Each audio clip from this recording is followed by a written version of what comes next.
आ! ये दर्द मुझसे बर्दाश्त नहीं हो रहा। माँ, प्लीज मुझे कोई चाकू ला दो। मैं इसे काट कर बाहर निकाल दूंगा। प्लीज मेरे हाथ छोड़ दो। अचानक विजय ने झटके से अपना हाथ नौकर श्याम से छुड़वाया और दौड़कर सामने टेबल पर रखे इंक पेन को उठा लिया। उसने एक नजर उस पेन को घूर कर देखा। वो चीखते हुए उसे अपने सीने में घोंपने ही जा रहा था कि तभी उसकी मां ने आकर पेन उसके हाथ से छीन लिया। लड़का था, MBBS खत्म करने के बाद MD कर रहा था। पूरा परिवार बेटे की सफलता के कारण सीना फुलाए घूम रहा था कि एक रात कुछ ऐसा हुआ जिसने विजय के परिवार की कुंडली बदल कर रख दी। आधी रात का समय था।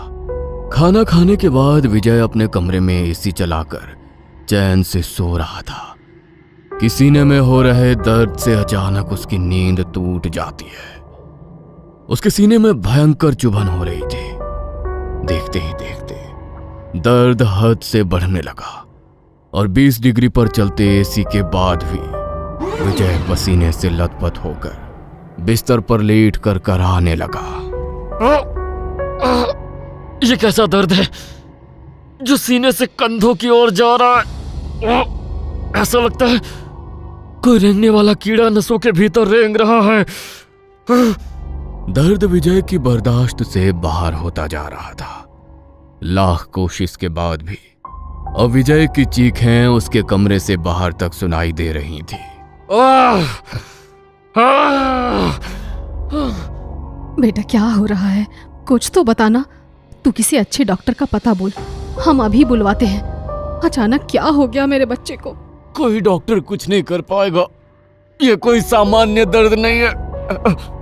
ऐसा लग रहा है कोई मेरी नसों को अंदर से कुरेद रहा है। लगता है मेरे सीने की नसें फट जाएंगी।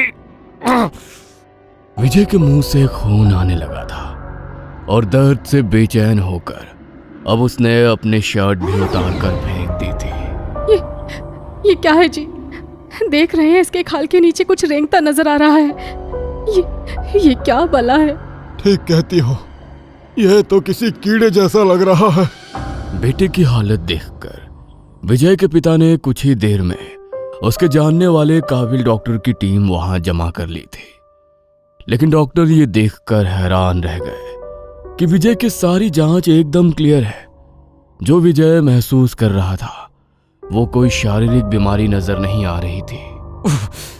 मैंने कहा था ना कि कोई डॉक्टर मेरी मदद नहीं कर पाएगा। मैंने कहा था आप लोगों से ये कुछ और ही है। लेकिन ये क्या है? मैं खुद ही इसी सवाल का जवाब ढूंढ रहा हूं। इतना कहकर विजय दर्द से तड़प उठा। तभी कुछ ऐसा हुआ जिसके कारण वहां खड़े सभी डॉक्टरों और उसके परिवार की आंखें फटी रह गईं। विजय के सीने की त्वचा के नीचे कुछ लंबा और काला सा आकार तेजी से रेंगता दिखाई दिया। वो कभी बाईं पसलियों तक जाता तो कभी गर्दन की ओर चढ़ने लगता। मुझे लगता है हमें विजय को हॉस्पिटल शिफ्ट करना चाहिए। हम और इंतजार नहीं कर सकते। इसका शरीर नीला पड़ने लगा है। अगले 3 दिनों तक विजय अस्पताल में भर्ती रहा। दवाइयां देने के बाद भी दर्द कम होने के बजाय बढ़ता जा रहा था। रात होते ही उसके शरीर के अलग अलग हिस्सों में वही रेंगने वाली चीज दिखाई देने लगती। कभी हाथों में, कभी पेट में, कभी गर्दन में, कभी वो नसों से होकर उसके सर में चला जाता तो कभी उसकी आंखों में पहुंच जाता। हर बार विजय दर्द से बेहाल हो जाता और उसके मुंह से खून बहने लगता।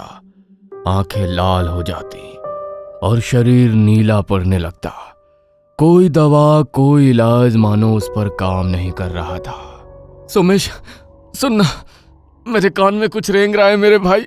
मेरे कान का पर्दा फट जाएगा। कुछ करो भगवान के लिए, कुछ करो।